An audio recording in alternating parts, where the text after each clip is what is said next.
Tere tulemast kuulama Teadlikum ema podcasti tänast episoodi ja täna on minu lemmikteema teismelised.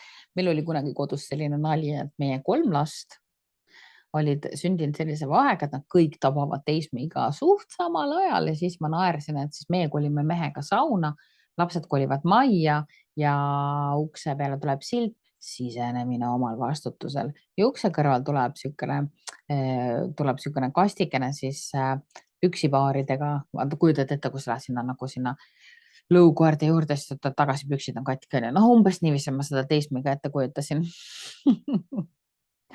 väike nali, aga nagu saate aru, tegemist on hinge teemaga, on ju.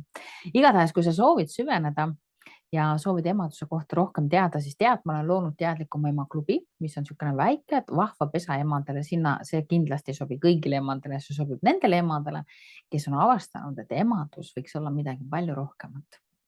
Ma loodan, et sa naudid seda podcasti sarja, kuula kindlasti ka eelnevaid osasid ja ma loodan, et sa saad siit väga palju häid ideid, nippe ning inspiratsiooni.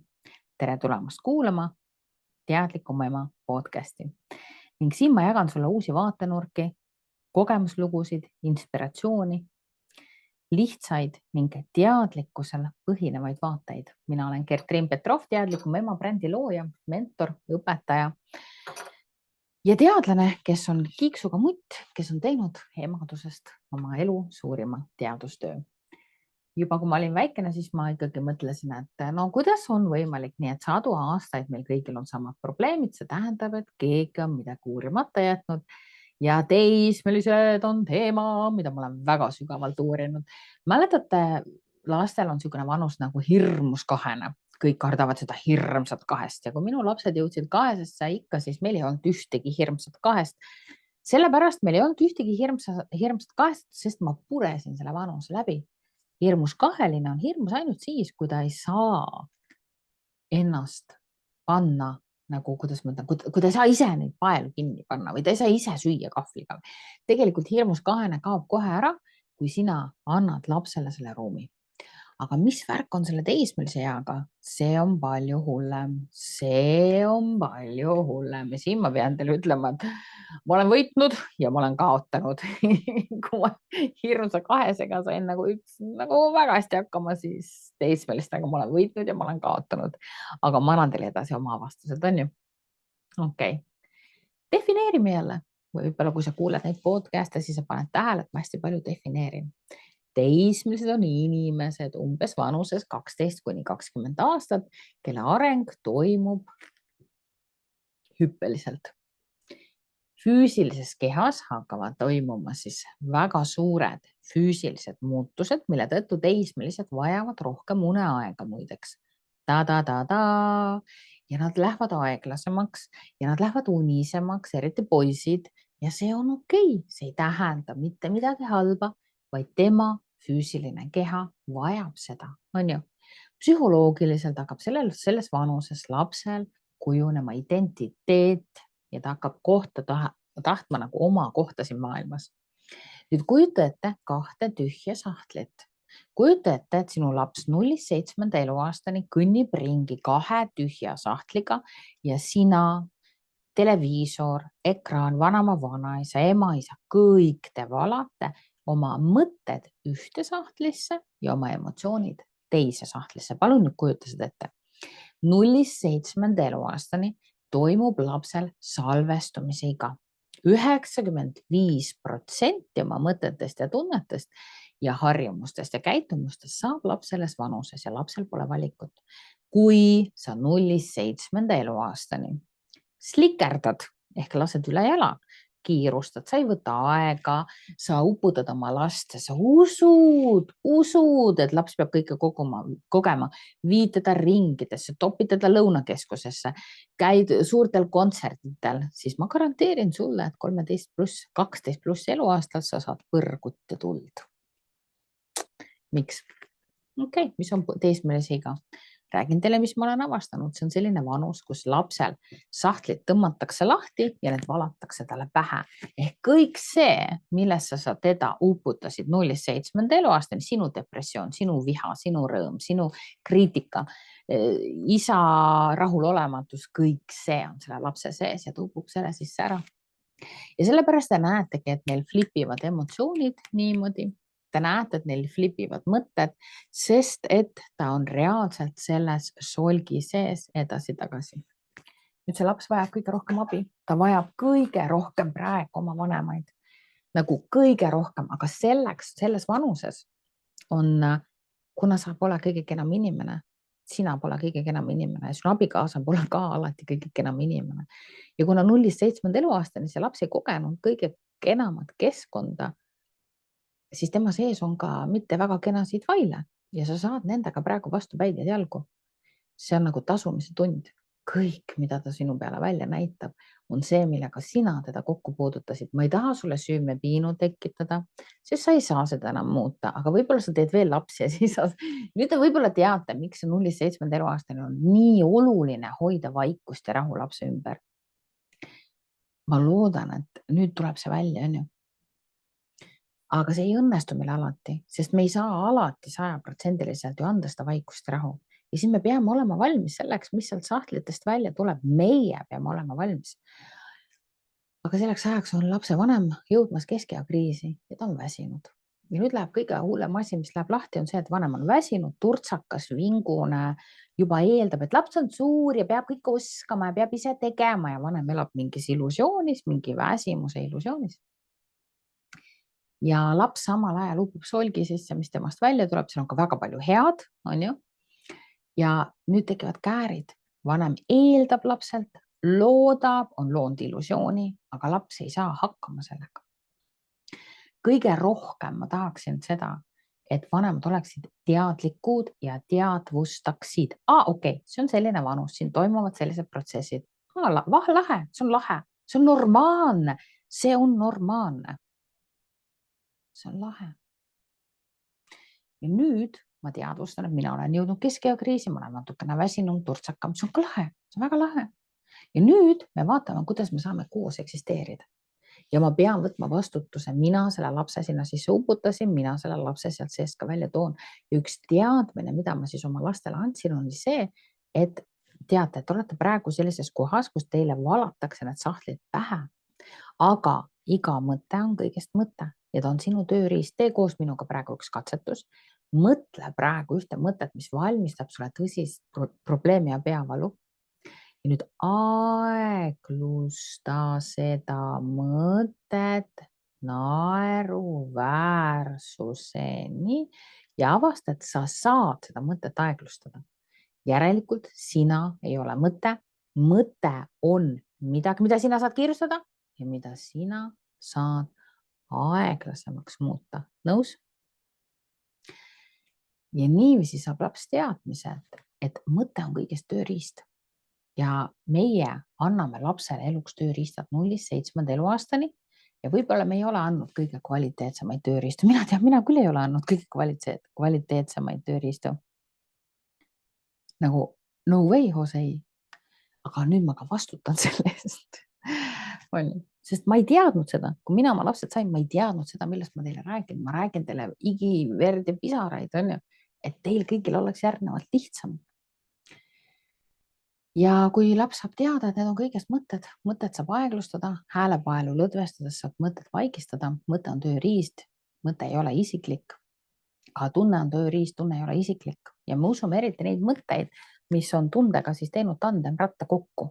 Me ei usu neid mõtteid, millel tunnet pole taga. See on väga oluline teadmine teismelistele.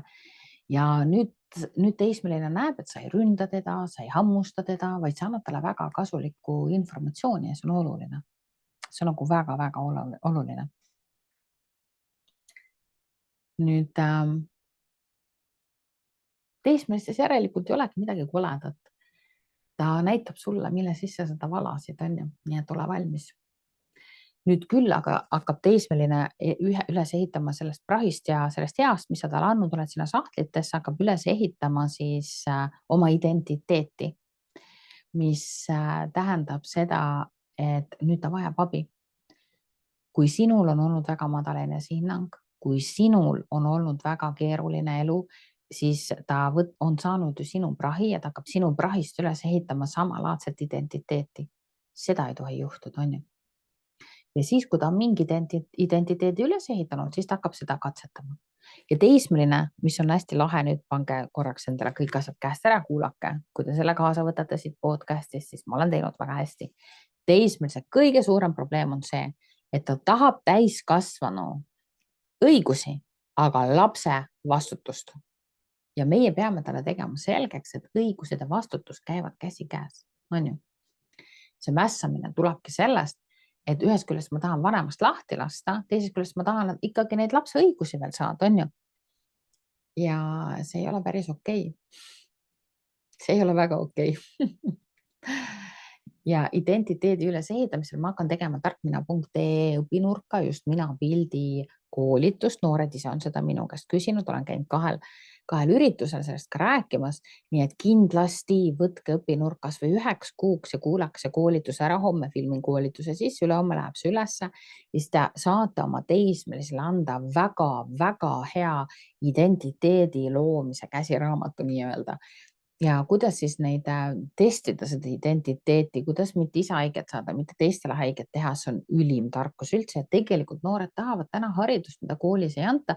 Nad tahavad haridust iseenda kohta, nii et tarkmina.ee on kindlasti see koht, kus te saate hakata õpinurgas neid asju õppima. Täna on seal juba visioon, täna on seal juba hästi palju toredaid asju. Nüüd teismeline siis me peame talle tegema selgeks, et õigused ja vastutus käivad käsikäes, on ju. Et sa ei saa nõuda täismehe õigusi, aga vastutada nagu 5-aastane. See ei ole okei. See tuleb kohe selgeks teha. Ja teismelise eas lapsel on vaja teada saada nüüd, kuidas ta mõjub. Ja mina ütlen oma lastele niimoodi, et kuule, sa juba 3. päeva kasutad minu suhtes ülbust. Ja ma mõtlesin, et see läheb mööda, aga mul on aeg näidata sulle, kuidas sa mulle mõjud. Ja nüüd ma näitan sulle, kuidas sa mulle mõjud. Kurat, sa jääb mind vihale. Kuidas saab olla nii ülbe? Sa jääb vihale mind. Ja siis ma ütlen, okei, nüüd võta nüüd see tagasiside ja tead, kui sa oled kellegi teise suhtes ka ülbe, siis nad lõpuks kogevad sinu suhtes viha. Kui sa nüüd tahad saada nagu koostööd või sa tahad saada nagu kõrgemat palka või midagi, siis ülbus ju selleni ei vii. Ehk ma aitan lapsel mõista seda, kuidas tema mõte, tema tunne, tema eneseväljendus hakkab talle looma tagajärgi. Ja vaat nüüd sellepärast täiskasvanu peabki teismelise ellu sekkuma, eriti 10 käega, et nüüd ta vajab väga spärringu partnerit, kes aeg-ajalt nagu nina pihta annab talle. Sest laps peab teadma, kuidas ta nagu maailma kõlab. No näiteks võtame klassiruumi 15-aastased poisid segavad tundi, hihihi, mingit tagajärgi ei ole. See ei ole okei. Tagajärg peab tulema ja tagajärg peab tulema sellega, et mina õpetajana ütlen, mina sind ei õpeta, palun astu minema siit. Sinu haridus ei ole minu huvi. Sinu haridus on sinu huvi. Ja koduõppes, kui on tulnud selliseid üleastumisi, kus ma tunnen, et mind õpetajana ei aktsepteerita, siis ma olen öelnud, et kui sa tahad, et ma sind edasi õpetan, palka mind uuesti. Ja peadki palkama mind uuesti. Sa pead mind ära rääkima. Ja tegelikult koolilapsed peaksid täpselt samamoodi, kui nad on õpetajale teinud haiget, seganud seda tundi konstantselt, neil peavad tulema tagajärjed. Teismelisele peavad tulema tagajärjed. Saate te sellest aru? Kui nad tagajärgi praegu ei saa, siis ongi tegelikult ju halvasti. Kui nad praegu tagajärgi ei saa, neist kasvavadki ju vastikud ülbed inimesed. Ja ta peab selle õpetaja uuesti viima sellisesse kohta, et õpetaja tahab teda õpetada, saate te sellest aru. Aga meil elavad teismelised tagajärgedeta ja see ei ole normaalne. Teismeline vajab tagajärgi.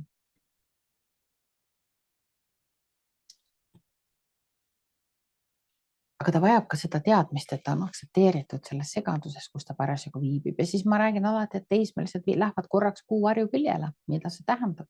Ta läheb korraks kuu varjuküljele ja ta on seal kuu varjuküljel. Ja ta ongi seal kuu varjuküljel. Ja sellel hetkel vanem kogeb tohutut valu. Ta on kaotanud oma lapse ja selles kohas, kus laps on täiesti ära lõiganud ennast oma vanemast, ta ehitab ennast eriti suure hooga üles ja seal kuu varjuküljel, kui nad on, siis ma ütlen iseendale alati vähemasti, ma olen andnud talle teadmised. Vähemasti ma olen andnud teadmised, ma olen olemas, ma olen andnud talle ka teadmised, mis asi on identiteet, mis asi on minapilt ja nüüd ma saan ainult pöidlad pihus loota, et ta teeb enda parima. Ongi kõik. ühel hetkel vanemana sa oled selles kohas, kus sa pead saama aru sellest, et edasi selle lapse sees kestab ainult sinu heli. Ja kui sa ei ole võtnud aega, et selle lapse sisse panna normaalset heli, siis see on väga kõhe hetk. Ja see ongi tegelikult väga kõhe hetk. Nii et teismeiga on raske, eriti kui sa ise oled jõudnud samal ajal keskea kriisis ja sa ise oled ka kriisis, võib-olla peaks keskea kohta tegema ka oma sellise väikese podcasti, võib-olla mitte. Igatahes teismelistega on kõik hästi, nad vajavad seletusi ja nad tegelikult vajavad hästi palju lähedust. Nad ei tule sinu käest mitte kunagi seda lähedust küsima, aga nad ei aja sind ka ära, kui sa seda lähedust pakud. On ju?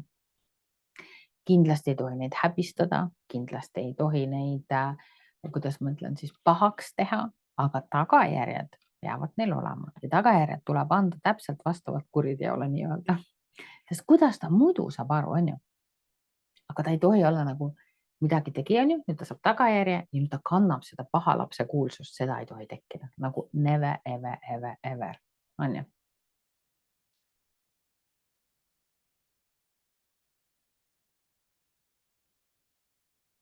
Nüüd teismelistel on hästi selline huvitav ajustruktuur. Teismeliste aju otsib alati uut ja stimuleerivat. Nad ei taha korduvat ja rutiinset ja sellepärast see tavapärane kooliõpe on sageli liiga staatiline. Teismelistel hakkab nii-öelda igav, aga kui me neile selle protsessi ära räägime, mis asi on staatiline, mis asi on korduv, mis asi on rutiin. Rutiini meil on kõigile vaja, sest rutiin on tulemuse alus. Sa ei saa mitte ühtegi tulemust, kui sul ei ole rutiini muideks.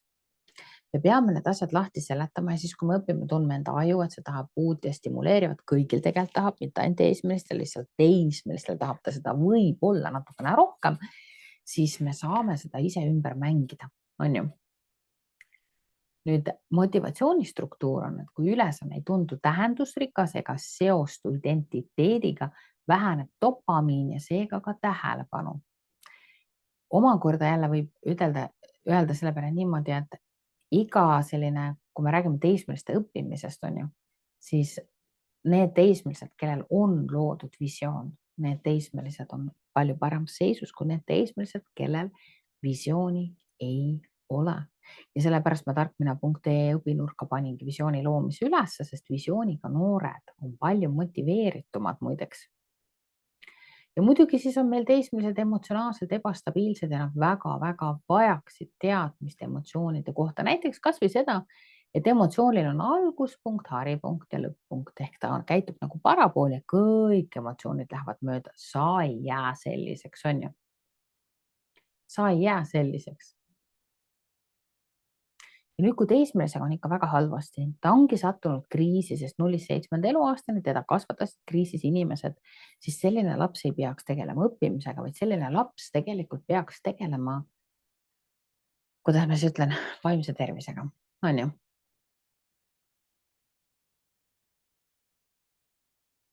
Ja kindlasti me peaksime lastele ka seletama, seal on mul minapildis on kõik ära räägitud, tegelikult seal minapildi koolitusel ka, et mis asi siis on see osa endast, mida me maailmale näitame, mis asi on see osa endast, mida me ainult iseendale näitame. Ja nüüd, kui see, mis me maailmale näitame, see, mis me iseendale näitame, on väga-väga erinevad ja siin on väga suured käärid sees, siis tegelikult see teismeline on väga kehvas seisus.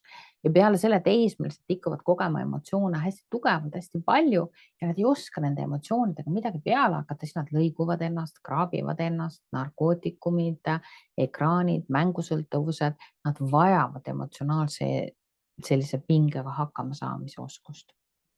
Et väga soovitan. Mul tuleb super hea kursus, kuidas ometi need lapsed õppima saada, et vaadake teadlikumema.ee koolitused, koolitusi kindlasti on maailmas väga palju, aga kui sa leiad, et mina võiks olla see inimene, kes sinule neid teadmisi annab, siis sa tead, sa oled alati väga oodatud minu koolitustele. Nii.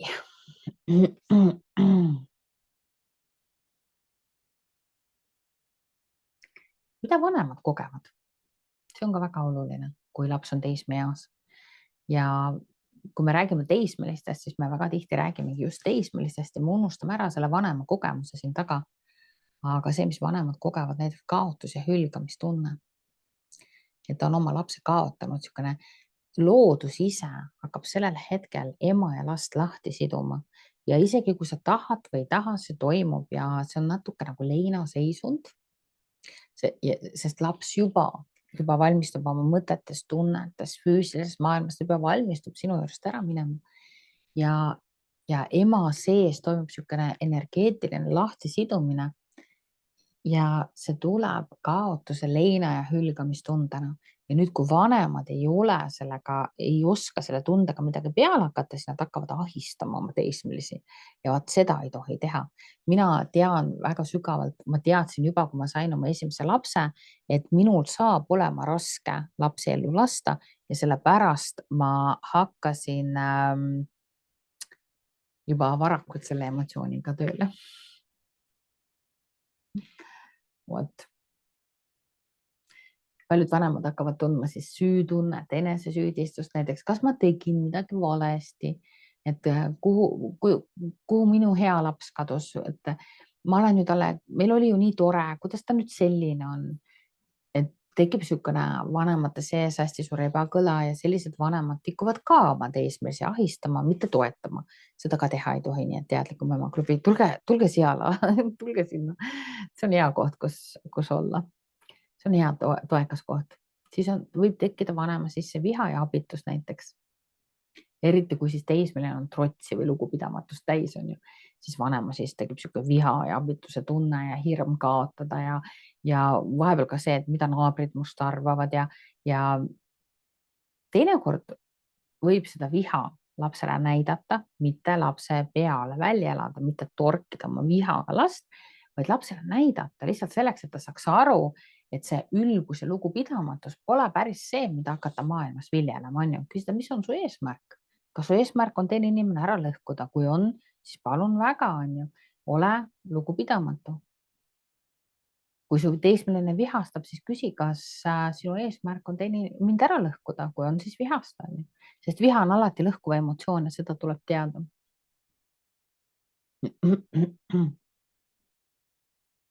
Aga me peame kindlasti aitama oma lastel luua tervikliku minapildi.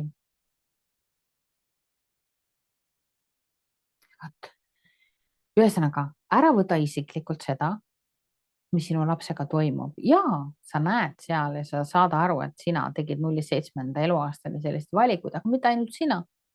See on meie kogu ühiskonna peegeldus, on see laps tegelikult. Ja muidugi suuresti sinu valikud, aga siin ei tohi olla süütunde kohta, saate aru. Et siin ongi see, et nüüd on see, mis on. Ma tegin sellel hetkel enda parima. Nüüd on see, mis on ja me tegeleme sellega, mis on. Ära võta isiklikult. Need mõtted ja tunded, mis nüüd lapse sees on, need on tema tööriistad. Osad tuleb välja visata, selleks on meil tehnikad. Osad tuleb õppida kasutama, need on imetabased. Aga need on lapse tööriistad, on ju. Laps armastab sind endiselt, lihtsalt nüüd ta armastab sind natukene teistmoodi, on ju. Ja alati anna lapsele teada, et sa oled endiselt tema jaoks olemas. Ma olen isegi öelnud oma teismelistele, et kuulge, et pange tähele, et mina ei muutunud, teie muutusite. See on hästi oluline sõnum. Mina ei muutunud, teie muutusite. Mürgitada ei tohi. Mürgitada ei tohi. Süüdistamine, kontrollimine, ahistamine, seda teha ei tohi teismelistega.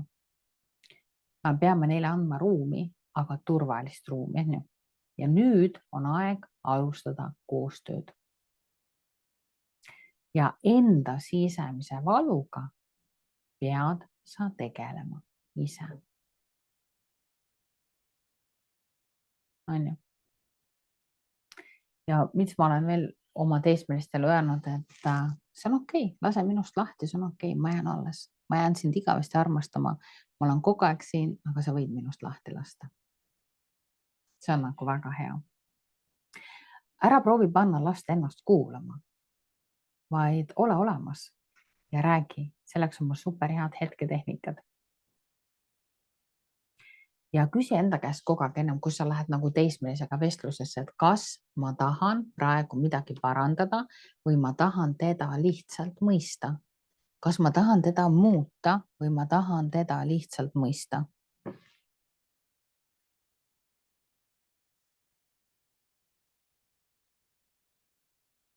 on ju. Ja connection before correction, alati ühendus ennem, kui sa hakkad parandama. Et teismeliste puhul on just hästi oluline see, et küsige kindlasti luba, küsige, kas ma võin avaldada oma arvamust, kas ma võin pakkuda oma abi, sest ta on juba täiesti teine inimene, on ju. Ta on täiesti individuaalne inimene. Ja siin on ikkagi koostöö, koostöö, koostöö.